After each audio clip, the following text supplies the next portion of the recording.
What's up, everybody, and welcome to Once Upon a Dad podcast, episode 3. I'm moving quite through these, y'all. This week is going to be really short and simple, man. I had a lot going on, so I really don't have much to talk about. I can just talk about things that I have read and things that I went through this week. This is mostly just going to be a recap of what happened to me with this podcast. I don't want it to just be me talking at y'all every single week. I want it to be me having conversations with people. So I'm in the works of getting guests right now. So I'm just giving y'all nuggets of information that I have, just telling you about things that I've experienced. Maybe you can learn something from it. Maybe you have some suggestions, advice, ideas for me. They are always welcome. Please send those in the comments. Speaking of that, I would love for you guys to comment, send me a message, something to get a hold of me, because I want to hear your questions. I want to hear your comments. I want to hear your advice. And if you are interested in coming on the podcast, please reach out to me and we will have that conversation about how to get that going. So let's get into it. The elephant in the room this week is kids going back to school. So for us, we just have Marlee going to school right now. She's in the first grade. Riley in London. Well, Riley is in preschool. London doesn't go to school quite yet. And it's cool, man. Back to school time is such an interesting time for parents. It's an interesting time for kids. Kids are trying to get their bodies back right, used to going to sleep at a certain time, used to waking up early in the morning, getting back into the routine of doing stuff, which I'm pretty good about keeping a routine. Even during the summer, I may push back bedtime a little bit. I don't like to flex on my bedtime with the girls. They go to sleep at 8 o'clock, and I love that because after I put them to bed, I clean up the house, and then I got time to do whatever it is I want to do. And I love that. So I'm pretty flexible during the summertime, but now that we get back into school, we got to whip them into shape. No, but it's exciting. But I had a situation come up with Marlee, and I've been talking to people about it, and I want to get someone on here to help me with this because I still don't know. It's a problem I don't know how to solve. So Marlee came to me, and she was really excited about going to school. We took her to her first open house, and she walks into the classroom, looks around. She sees some of the students who are there. She got to meet her teacher. And it was great. You know, we showed her around. They had a whole bunch of toys and extra school supplies, all that jazz. She was excited. And then when we got home, she said, "Daddy, no one at the school looks like me." And I said, "Okay, baby. And how do you feel about that?" And she was like, "I don't know. I just noticed that there's not a lot of brown kids at my school." And I said, "You're right, baby. There isn't." And I don't know, y'all. I kind of drew a blank. I didn't really know what to say, but I was like, "But you know that you're special. You don't have to look like the rest of these kids." And I'm so worried because Marlee's getting into this thing where she wants to be like other people. And I know how important it is to drive identity into young children, period, but especially young women, because there's so much crap and junk out there that they can look up to and try to start gravitating towards. So it's very important to solidify their culture and who they are and their identity. And I know at such a young age, they're changing. It's impossible to know who they are. We hardly know who we are, as adults, but they're still in this process of trying to figure it out. And she'll see some of the kids at her school, mostly the white girls, and she'll say, "Daddy, I want my hair like that." And I'm like, "Oh, baby, your hair will never look like theirs." "But why do you want hair like that? Your hair is beautiful the way it is." She was like, "Yeah, I know, but I just want my hair like that down, and I can put it in a ponytail and it'll be long." And I was like, "All right, mama." I said, "There are things you can do to make your hair long like that. You can add hair, you can add extensions, you can add braids, whatever, but it will never look like hers. And you shouldn't want it to." I said, "God made you exactly who you are for a reason, and you are beautiful. When those girls look at you, they say, 'I want hair like Marlee.'" And I'm trying to instill that confidence in her that she doesn't have to be like everyone else. And I've heard horror stories about girls who go to a school where there's not many people who look like them.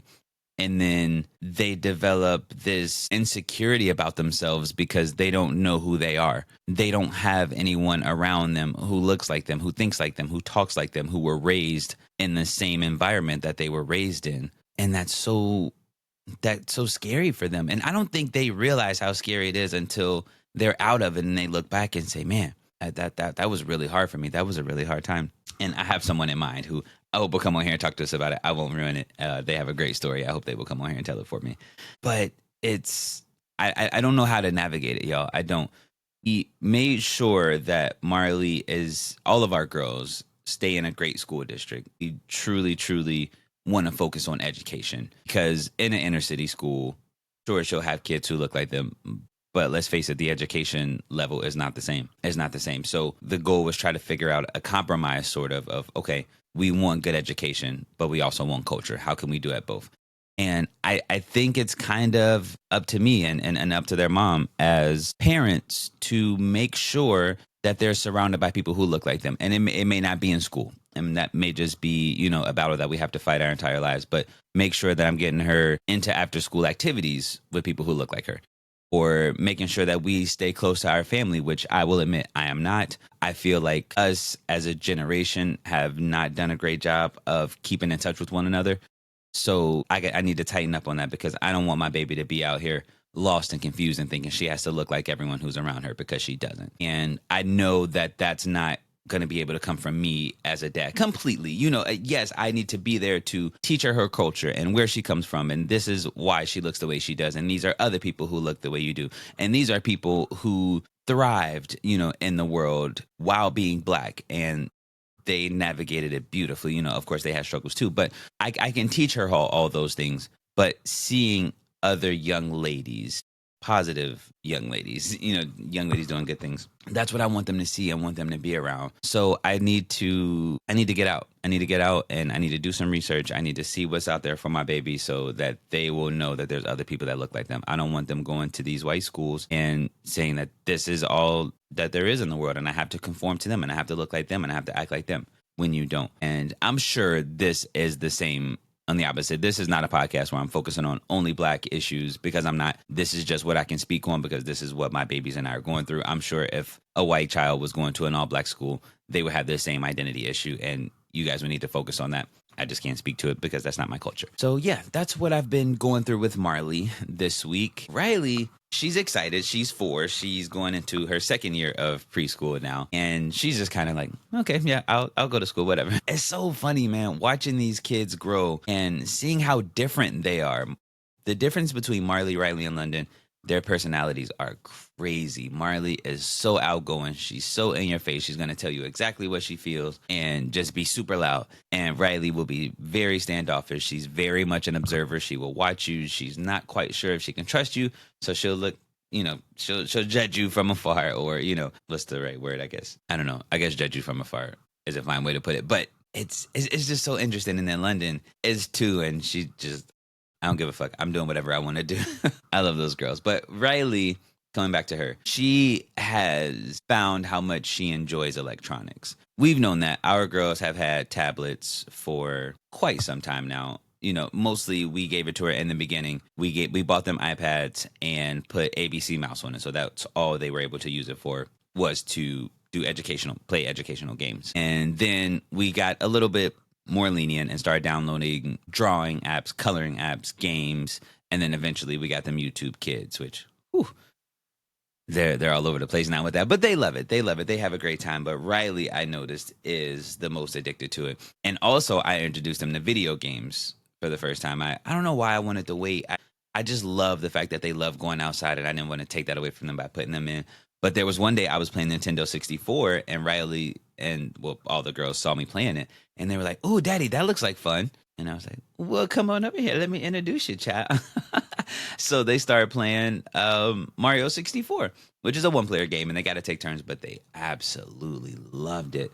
But Riley is obsessed. I mean, she was the kid that I used to be. When I used to see a video game, I'm like, all right, the entire world is gone and now I'm going to play the game here, which is cool. And I don't regret, anything about that. Well, somewhat. I regret how much I played video games. I should have gotten off and got out into the real world and did more studying. I definitely played the game more than I should have as a child. But I don't want that same thing for Riley. So I'm having a hard time right now finding a balance of having electronics, playing on their iPads, playing on their video game, whatever the case may be. I just bought them a Paw Patrol game on PlayStation 4, which, oh my God, those girls love that game. So yeah, I don't know, man. I think I'm doing a good job. I give them a specific time on the game. I'll give Riley 15 minutes and because they all like playing one-player games. They don't like to play anything together. I tried to get them to play a couple games where they're facing against each other and it just caused a debacle. So it was just easier for them to play one-player games right now. And then they get 15 minutes and then they take turns and go around, which has been working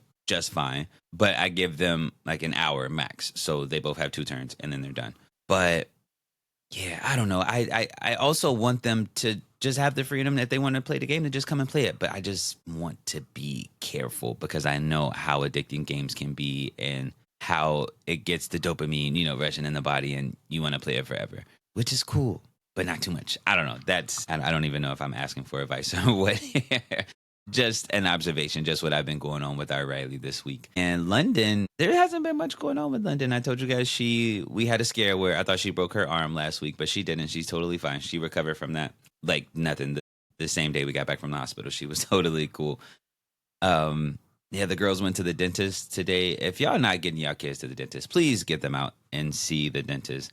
I think they said starting at age 3 is appropriate. So this will be Riley's second dentist appointment, and this is Marlee's 4th, 5th, something like that. And they did a great job. The dentist called and, said that they're great. Their mom took them. I didn't get to go to this appointment. And yeah, just get your kids out there to the dentist. All right, y'all. That's pretty much all I got this week. Like I said, it was going to be really short, really simple. Not much going on this week. I am working on getting some guests in here so y'all won't have to keep looking at me or listening to my voice all over and over again. But please, guys, if y'all have any comments, any questions, any concerns, please send them to me. Type it into the comments on YouTube, on Facebook, Instagram, TikTok, wherever you are seeing this video. Even if you're just seeing a clip of it, please post a comment. Please post a question. I want to answer it and talk about it on the podcast. I would love to have you on the podcast if you so wish. Thank y'all. I love y'all. Please like, share, and subscribe to Once Upon a Dad podcast. I love y'all, and I'll see y'all next week.